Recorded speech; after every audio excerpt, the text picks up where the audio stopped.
Aujourd'hui, XENS Polytechnique PC assez difficile, mais surtout très calculatoire. On considère un tube U un peu particulier qui est rempli d'un fluide parfait. Le but est de déterminer la période d'oscillation du niveau de l'eau.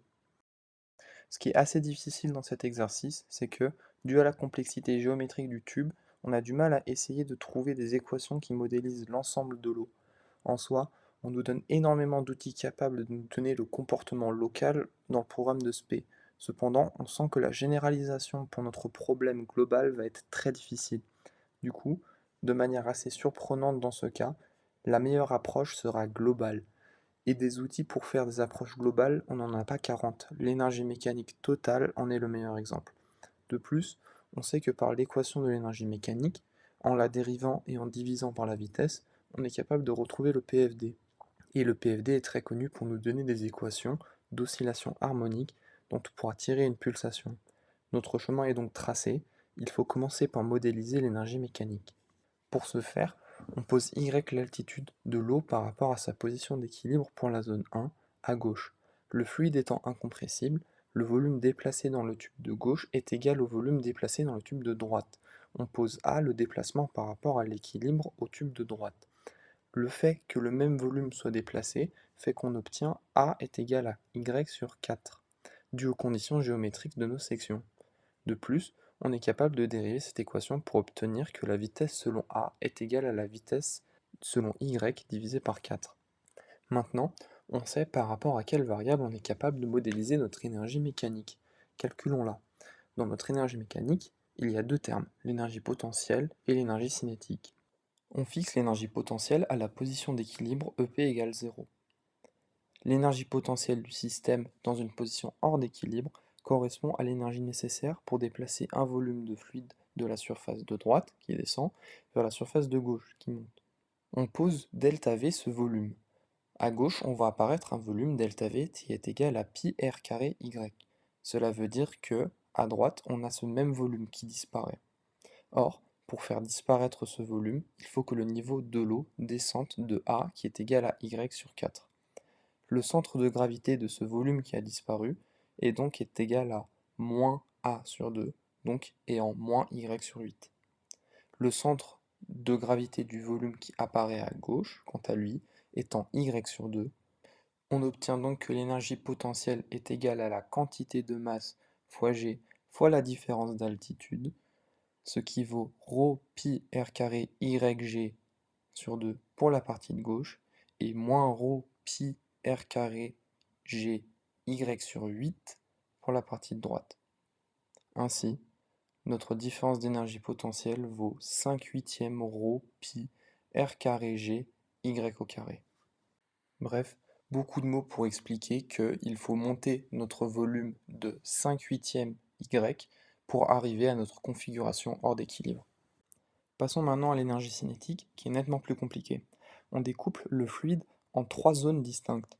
Dans la zone 1, à gauche, on est capable de modéliser l'énergie cinétique grâce à notre Y point, puisque l'entièreté du fluide dans cette colonne se déplace à cette vitesse. On obtient donc que l'énergie cinétique est égale à 1 demi ρ pi RH fois la vitesse Y point au carré. Dans cet exercice, on parle de petites oscillations. C'est pour ça qu'on met notre terme H au lieu du vrai terme qui est H plus Y, puisque sinon, quand on va devoir dériver, on ne va pas pouvoir s'en sortir. Pour ce qui est de la zone 3, la deuxième zone la plus simple, on a exactement le même raisonnement. L'énergie cinétique vaut 1 demi ρ pi 2r au carré fois h moins r, de par le raccord avec la zone 2, fois la vitesse a point au carré. Puisque a point est égal à y point sur 4, on obtient donc que l'énergie cinétique dans la zone 3 vaut 1 huitième ρ pi r carré h moins r y point au carré. Enfin, pour la zone 2, la zone la plus difficile, on est obligé de céder de la loi de conservation du débit, ou de la masse. Le rayon croît affinement. On a donc un rayon r de x est égal à r fois 1 plus x sur L. Par conservation du débit volumique, on a que la section fois la vitesse est constante.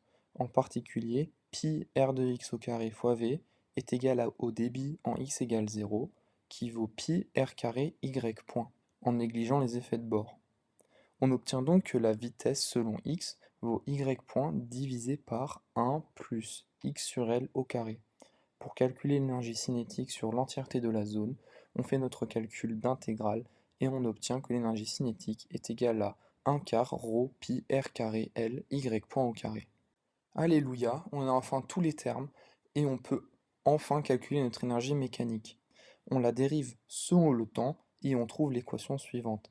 5 demi Gy plus 5H plus 2L moins R sur 2 y point point égale 0. En réarrangeant, y point point plus 5G divisé par 5H plus 2L moins R égale 0. Conclusion, on a bien des oscillations harmoniques de notre fluide qui ont une pulsation oméga carré est égale à 5G divisé par 5H plus 2L moins R. On a plusieurs commentaires à faire. Le premier est de faire l'inventaire de l'entièreté des hypothèses qui ont été utilisées.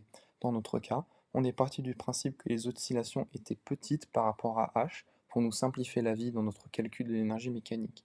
On a aussi négligé les effets de bord quand on a posé la condition de débit à l'origine en x égale 0.